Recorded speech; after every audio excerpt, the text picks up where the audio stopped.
एक लंबे समय पहले एक गांव में बलराम और छाया नामक पति पत्नी एक छोटे घर में रहते थे। बलराम उसी गांव में गोली सोडा बेच के उससे आए हुए पैसों से अपना परिवार चलाता था। हर रोज की तरह एक दिन बलराम सोडा बेचने निकलता है। सोडा सोडा रंग बिरंगी सोडा, एक गिलास सिर्फ 5 रुपए, आइए भाई आइए। ऐसे सोडा को बेचता है जब उसका बचपन का दोस्त सोडा पीने इसके दुकान आता है। बलराम, क्या मैं तुम्हें याद हूँ? मैं तुम्हारा बचपन का दोस्त हूँ। अरे हाँ वरुण, कैसे हो तुम? मैं ठीक हूँ, तुम कैसे हो? मैं भी ठीक हूँ। क्या कर रहे हो तुम अब? मैंने अपने बल पर एक साड़ियों का दुकान शुरू किया है। और तुम क्या तब से ये गोली सोडा ही बेच रहे हो? हाँ वरुण, इसमें क्या दिक्कत है? दिक्कत तुम्हें अभी नहीं नजर आएगा बलराम। फिलहाल तो ये सोडा बेचना ठीक ही है, लेकिन आने वाला कल का क्या? अब सब कुछ बदल गया है बलराम। कुछ ही दिनों में लोग सोडा खरीदना बंद कर देंगे। तब तक तुम्हें कुछ और व्यापार शुरू कर लेना चाहिए, कुछ ऐसा जो गांव में पहले से नहीं है। नया व्यापार तो शुरू कर सकते हैं, लेकिन उसके लिए निवेश के पैसे कहाँ से मिलेंगे?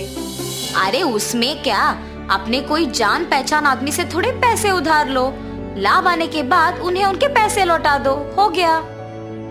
हाँ ये भी ठीक लग रहा है वरुण। ठीक है बलराम, मैं चलता हूँ। ऐसे कह के वरुण वहाँ से चला जाता है। बलराम वो पूरा दिन अपने दोस्त के कहे बातों के बारे में सोचते रहता है। मेरे दोस्त ने जो कहा वो ठीक ही कहा। अगर मैं भी उसकी तरह नया दुकान पहले ही शुरू कर देता तो आज का दिन ही अलग होता। ऐसे सोचते हुए अपने आप को अपनी पत्नी के साथ एक बड़े बंगले में रहते हुए कल्पित करता है। मुझे मेरे सपने को सच बनाना होगा। मुझे तुरंत ये बात मेरी पत्नी को कहना चाहिए और फिर जल्दी से दुकान भी शुरू कर देना चाहिए। छाया, छाया जी, आ रही हूँ। छाया, तुमसे एक बात कहनी थी। हाँ जी, बोलिए ना। मेरे जान पहचान के कुछ लोगों से कुछ पैसे उधार लूंगा और अपने ही गांव में एक दुकान स्थापित करने की सोच रहा हूँ। बहुत सालों से करते हुए व्यापार को छोड़ के अचानक नया व्यापार क्यों जी? और अगर उसमें नुकसान हुआ तो हम लोगों को ही तो सहना होगा। तुम ऐसे क्यों सोच रहे हो? अगर लाभ आया तो ये सोचो हम कितने अच्छे स्थान में रहेंगे। ऐसे कह के अपने एक दोस्त से निवेश के लिए कुछ पैसे ले आता है। पैसे तो ले आया हूँ, अब मुझे कौन सा व्यापार करना है? कौन सा दुकान गांव में पहले से ही नहीं है? ऐसे सोचता है। हाँ, मिठाई का दुकान नहीं है गांव में। मेरे पास के पैसों के साथ मुझे एक मिठाई का दुकान शुरू करना चाहिए। ये फैसला करके लाए हुए सारे पैसों से एक मिठाई का दुकान शुरू करता है। उस गांव में पहली बार एक मिठाई का दुकान शुरू करने पर सारे लोग वहां आके मिठाई खरीदते हैं। उससे बलराम का व्यापार अच्छा चलने लगता है। एक दिन बलराम की दुकान में एक पहचान का आदमी आता है। अरे बलराम, कैसे हो तुम? मैं ठीक हूँ, तुम कैसे हो? मैं ठीक हूँ। मुझे 2 केजी लड्डू चाहिए, लेकिन अब मेरे पास पैसे नहीं हैं। कल दे दूंगा। अरे इसमें क्या है, जरूर, मैं तुम्हें बहुत दिनों से जानता हूँ ना। कल दे दो पैसे मुझे। ये लो मिठाई लेके जाओ। ऐसे ही 1-2 को नहीं बल्कि उसके पहचान के बहुत लोगों को ऐसे ही मिठाई तुरंत देके पैसे कल देने कहता था। लेकिन कुछ ही दिनों में जिन लोगों को उधार देता है वो पैसे नहीं देते हैं। उनके घर जाके पूछने पर भी वो मना कर देते हैं। इससे बलराम के व्यापार में नुकसान आता है और दुकान को बंद करना पड़ता है।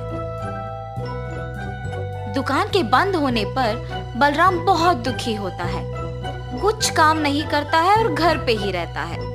लेकिन कुछ दिन बाद जिन लोगों से उसने व्यापार शुरू करने के लिए पैसे लिए, वो उसके घर जाके पैसे मांगते हैं। इससे उसे पता नहीं चलता है कि वो क्या करे। क्यों दुखी है जी?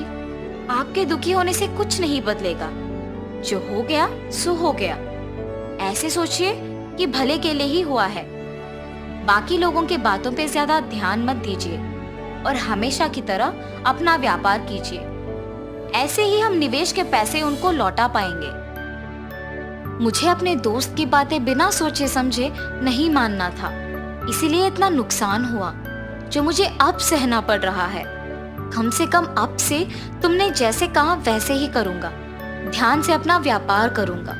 ऐसे अपने किए हुए गलती का एहसास होता है बलराम को और वो हमेशा की तरह गोली सोडा का व्यापार करने लगता है।